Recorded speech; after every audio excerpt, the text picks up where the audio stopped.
everyone, how's it going? This is just a little, I guess, part of a series I'm going to do of little talks and teachings that are sort of free. Um, Mostly probably around the Andean stuff to begin with, and then I might look at some other things later on. Yeah, but today I just wanted to talk, and for those of you that have seen the Despacho teachings, you'll already be aware of this stuff, as I did go into it. So this is just giving a very brief teaching for those of you that haven't done the Despacho stuff and might be interested in looking into that. But this is just looking at a different Andean, I guess it is a ritual, and a very powerful practice, yet incredibly simple. So I'm just going to talk about the Quintu, which is the grouping of, well, 2, 3, or 4 coca leaves. Traditionally, the Kero people, okay, so the coca leaf is incredibly sacred to the Andean Kero people. It's a plant that has been unfortunately really abused by the West, and turned into cocaine, so it's illegal in most parts of the world. So traditionally a Quintu would be a grouping of 2, 3, or 4 coca leaves. So I'm just going to dive into a bit of history on the coca leaf and some of the myths behind it, or the mythology behind it. So yeah, the coca leaf is a very sacred plant, and the Kero people use it a lot. Both in a ritualistic manner and just in daily life. They chew the leaves, normally along with the substance that's either made from like ash, cactus quinoa, or a little bit of like the mineral lime, not the fruit but the mineral. And it helps release alkaloids within the leaf that help give off more nutrients within the leaf. It has other properties that help with health, teeth, gums. Can also be a slight pain reliever, kind of like Panadol type pain reliever. And also helps reduce the effects of altitude and reduces hunger. So like when I was in Peru and we were at high altitude, we were chewing and drinking a lot of coca leaf and coca leaf tea to help with altitude sickness and to help give energy. So, coca leaf, it's kind of a little bit like a cup of coffee, coca leaf tea, or chewing coca leaf. It just gives you a little bit of energy. But then, if you mix it in with, sort of like the lime mineral type stuff, it does release extra compounds within it that have other health benefits. So the Kero people, a lot of them are herders, weavers, physical workers, planting crops, quinoa, things like that. So, they rely on it to give them energy and to also help with health and to also help with the altitude that they kind of are at most of the time. So that's just a little bit of background on just how it's used in everyday life. And there's evidence of coca leaf chewing that goes back to about 8,000 years ago. And today it's just a very common custom and just integral to daily life of the Kero, of the high Andes. So the word akuli means to chew coca leaf, and the title Kurak Akale means like great elder chewer of coca. And sometimes this is a title given by the village to their top altar messiah, so sort of their top Paqo. And you know, they carry around little bags like this, just stuffed full of the coca leaf. It's called chuspa or cuspa. And they just walk. Normally it's a bit bigger. This is a really small one, and they just have it stuffed full of coca leaf, and they'll just constantly be chewing, have it, by their side, and just constantly be chewing on the leaves throughout the day. And then there's the ritualistic use of them, which we're going to get into. So there's the just sort of everyday custom of chewing the leaf, and there's some the health benefits and why they do it. And here's just two myths around the creation, mythology around the creation of the coca leaf. So number one is that it's a gift from the sun and the moon. That the coca leaf is a gift from Tata Inti, which is Father Sun, who instructed Mama Kila, which is the moon, to plant the coca leaf throughout the valleys of the Andes, so that the Incas were the children of the sun, descendants of the gods, and given to them to increase their endurance, performance, and earthly functions, and was said to be exclusive use of the Inca people. The second myth is the mother of coca. So this myth is at the beginning of the Inca Empire. A strange, unusually beautiful woman appeared with dark green skin, dark green hair, almond-coloured eyes. And whoever laid eyes upon her, touched her, was instantly seduced and fell deeply in love with her. And she went around from place to place, just picking up men everywhere, and any male that came in contact with her just fell madly in love.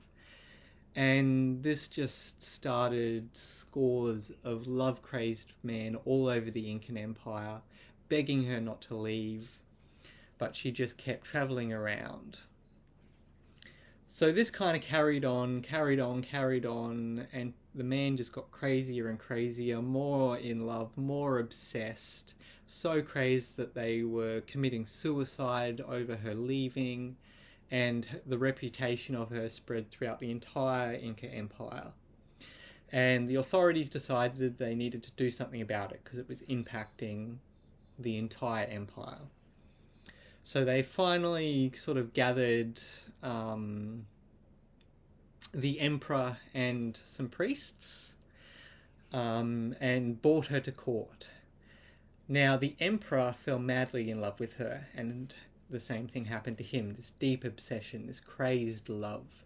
The priests were able to resist, but the empire just fell apart. So the priests resisted, and they encouraged the emperor to be strong, and he was. And finally, he ordered the priests to sacrifice her. After her death, her body was chopped into pieces to make sure that she was gone. And the Chusquis, which were the Inca runners, so these people that would run between sort of townships, conveying messages, they were told to run to the four corners of the empire and bury different parts of her body. But before long, people began to notice like this strange plant that they'd never seen grow before, growing from the graves of each part of her body in the four parts of the empire. And the leaves were the same shape as her almond eyes, and the same colour, the green, of her skin and hair. The priests ordered the collection of the plant's leaves because the emperor was still missing this beautiful woman and was in great suffering and sorrow and longing for her. So the priests ordered collection of the leaves. As soon as he saw the leaves, this is the emperor, he was overwhelmed with the urge to chew them. And as he did, the sorrow and desperation he was feeling disappeared. When the Inca were asked for the name of this strange leaf he was chewing with such benefit, he said Coca. That's spelt Koka. Soon, all the men of the empire began to chew the leaves, and they all recovered from this mad love obsession they had for this strange woman, Mother Coca. And now we go back to Coca, spelt Koka, as we know it.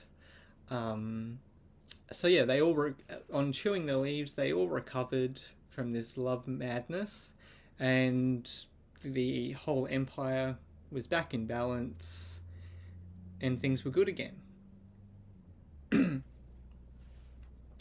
And they gave the name Coca. So, Coca goddess, the plant grew from her body and called the Coca plant. So that's just 2 quick mythologies and some history behind the Coca plant. I think they're quite fun little stories and just interesting history. And then we have the Kintu itself. So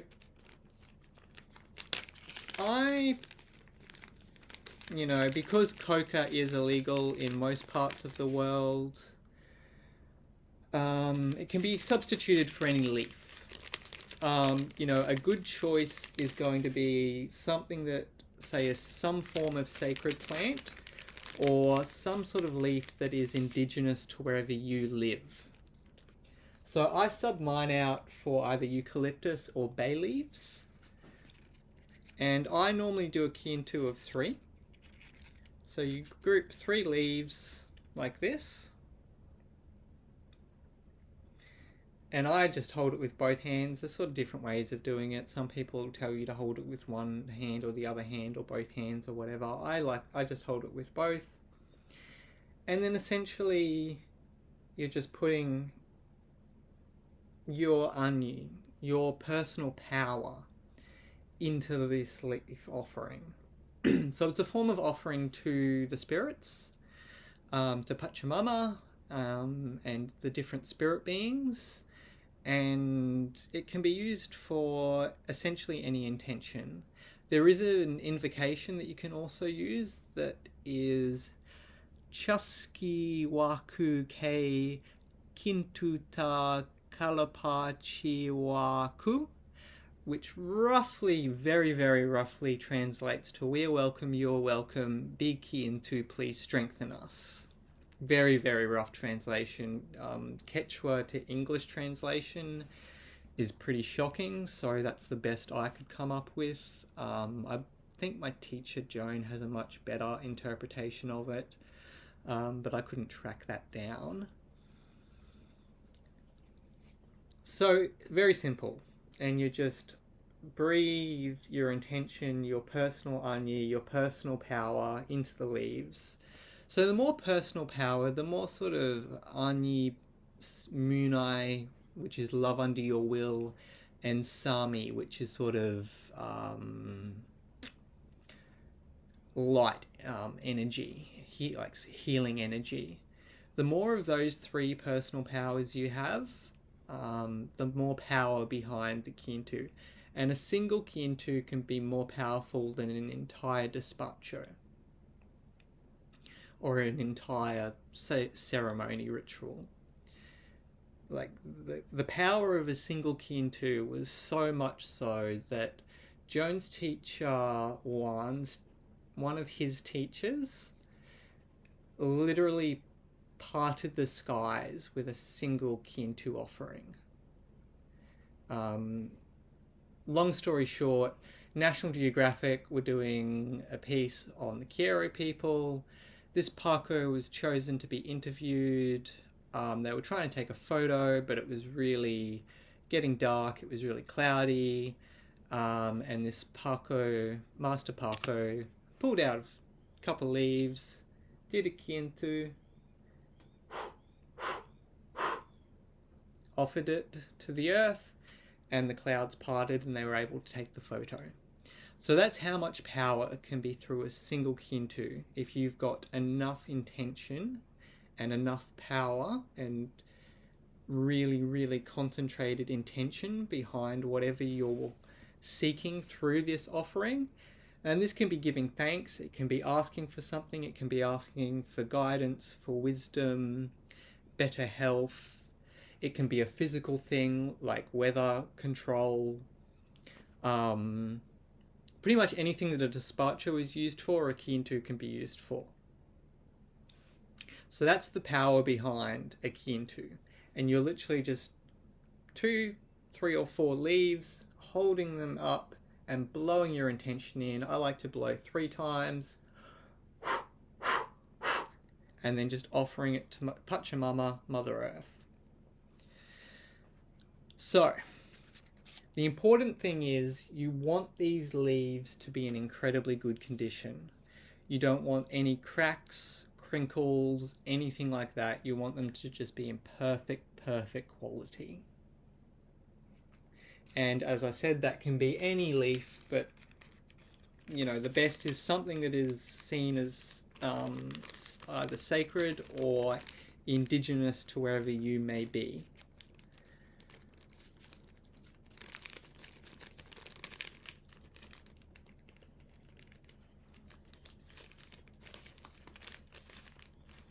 So yeah, I just have this little pouch, and then this is sort of part of my despacho kit, which is just a little tin that's full of bay leaves. And that is the Kintu. And it's just that simple, but it is incredibly powerful if you have enough intention behind it. So that's it for this little video. I just really wanted to do a quick talk on the Kintu, and just put it out there. You know, this one's free for everyone. Just because it's a beautiful little ritual that can be incredibly powerful and life-changing.